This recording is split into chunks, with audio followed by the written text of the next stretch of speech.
ಎಲ್ರದ್ದು ಊಟ ಆಯ್ತಾ? ಎಲ್ರು ಹೇಗಿದ್ದೀರಾ? ಹುಳ್ಳಿಕಾಯಿ ಕೀಳ್ತಾ ಇದೀವಿ, ಬನ್ನಿ ಹೊಲ ಕುಯ್ಯಕಂತೂ ಕರೀರಿ, ಬನ್ನಿ ಬರ್ತೀವಿ ಅಂತ ಇದ್ರಲ್ಲ, ಹುಳ್ಳಿಕಾಯಿ ಕೀಳ್ತಾ ಇದೀವಿ ಬನ್ನಿ ಎಲ್ಲರೂ. ಮತ್ತೆ ಯಾರೋ ಒಂದ್ ಕಾಮೆಂಟ್ ಹಾಕಿದ್ರು ನನ್ಗೆ, ಏನೋ ನೀವು ಸೊಪ್ಪನ್ನ ಸ್ವಲ್ಪ ಹಾಕೊಂಡೇನೋ ಮಾರ್ಬೋದು, ಎಕರೆಗಟ್ಲೆ ಹಾಕಿದ್ರೆ ಹೆಂಗ್ ಮಾರಕ್ಕಾಗುತ್ತೆ ಮೇಡಮ್, ಮಾರ್ಕೆಟ್ಗೆ ಹಾಕ್ಬೋದಲ್ವಾ ಅಂತ ಹೇಳ್ಬಿಟ್ಟು.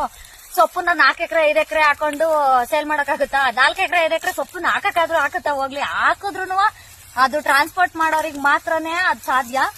ಅದ್ರ ಸಮಗ್ರ ಖುಷಿ ಮಾಡ್ಕೊಂಡು ನಾವೇ ಮಾರಾಟ ಮಾಡಿ ಅಂತ ನಾನು ಹೇಳಿದ್ದು. ನೀವು ಎಕರೆಗಟ್ಲೆ ಹಾಕೊಂಡು 4 ಎಕರೆ 5 ಎಕರೆ ಹಾಕೊಂಡು ನೀವು ಮಾರಾಟ ಮಾಡಿ ಅಂತ ಅಲ್ಲ ಹೇಳಿದ್ದು.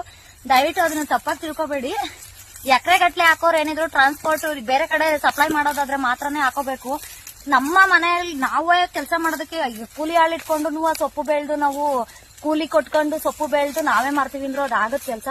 ನಮಗೆ ಎಷ್ಟಾಗುತ್ತೋ ಅಷ್ಟನ್ನ ಹಾಕೊಂಡು ಮಾರಾಟ ಮಾಡೋದ್ರಿಂದ ನಮಗ್ ಲಾಭ ಇದೆ ಅನ್ನೋದನ್ನ ನಾನು ಅಲ್ಲಿ ಹೇಳಿರೋದು. ಜಾಸ್ತಿ ಬೆಳೆಯೋದನ್ನ ಒಂದೇ ಸಲ ಹಾಕೋದನ್ನ ಬ್ಯಾಚ್ ವೈಸ್ ಬ್ಯಾಚ್ ಮಾಡ್ಕೊಂಡು ಅದನ್ನ ಹಾಕೋದ್ರಿಂದ ನಮಗ್ ಲಾಭ ಇದೆ. ಅದನ್ನ ನಾನು ಎಕ್ಸ್ಪೀರಿಯನ್ಸ್ ಇರೋದಕ್ಕೆ ಅಂದ್ರೆ ಅದ್ರೊಳಗೆ ನಾನು ಮಾಡಿರೋದಕ್ಕೆ ನಾನು ನಿಮಗೆ ಹೇಳಿದ್ದು. ಅದ್ರಲ್ಲಿ ತಪ್ಪು ಸರಿ ಎಷ್ಟಿದೆ ಅದು ನಿಮ್ಗೆ ಬಿಟ್ಟಿದ್ದು. ನಾನೇನ್ ತುಂಬಾ ದಿನದಿಂದ ಇದನ್ ಮಾಡ್ಕೊಂಡ್ ಬಂದಿಲ್ಲ, ಬಟ್ ನನಗ್ ತಿಳಿದಷ್ಟು ಹೇಳಿದೀನಿ. ನಿಮಗ್ ತಿಳಿದಷ್ಟು ಕಾಮೆಂಟ್ ಮುಖಾಂತರ ತಿಳಿಸಿ. ಬಾಯ್, ಲವ್ ಯು ಆಲ್.